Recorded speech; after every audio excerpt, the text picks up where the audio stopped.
ಒಂದು ಹಳ್ಳಿ, ಆ ಹಳ್ಳಿಯಲ್ಲಿ ಒಬ್ಬ ಮಾವಿನ ಹಣ್ಣು ಬ್ಯಾಸಗಿ ದಿವಸಕ್ಕ ಮಾವಿನ ಹಣ್ಣು ಮಾರಾಕ್ ಬಂದಿದ್ದ. ಎಲ್ಲಾ ಊರಿನ ಹುಡುಗರು ಹಣ್ಣು ತಗೊಂಡು, ಅಲ್ಲೊಂದು ಬಹಳ ಬಡವಿ ಹುಡುಗಿ, ಅದಕ್ಕೆ ಮಾವಿನ ಹಣ್ಣು ಖರೀದಿ ಮಾಡುವಷ್ಟು ರೊಕ್ಕ ಇಲ್ಲ, ಚಲೋ ಎಣ್ಣಿಲ್ಲ, ಏನಿಲ್ಲ.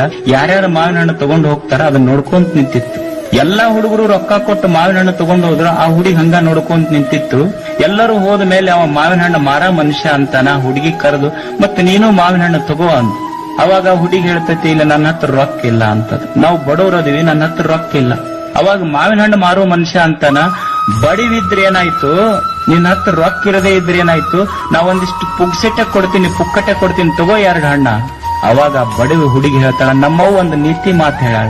ನಮ್ಮವ್ವ ನನಗೊಂದು ನೀತಿಯ ಮಾತು ಕಳಿಸ್ಯಾಳ. ಏನ್ ಕಳಿಸ್ಯಾಳ ಅಂದ್ರ, ಮಗಳ, ನಿನ್ನ ಜೀವನದೊಳಗ ಸುಖ, ಶಾಂತಿ, ಸಮೃದ್ಧಿ ಸಿಗಬೇಕಾದ್ರ ಜೀವನದೊಳಗ ಪುಗ್ಸೆಟ್ಟೆ ಎಂದು ಇನ್ನೊಬ್ಬರದು ತಿನ್ನಬೇಡ ಅಂತ ನೀತಿಯ ಮಾತು ಕಲಿಸ್ಯಾಳ ನಮ್ಮ ತಾಯಿ.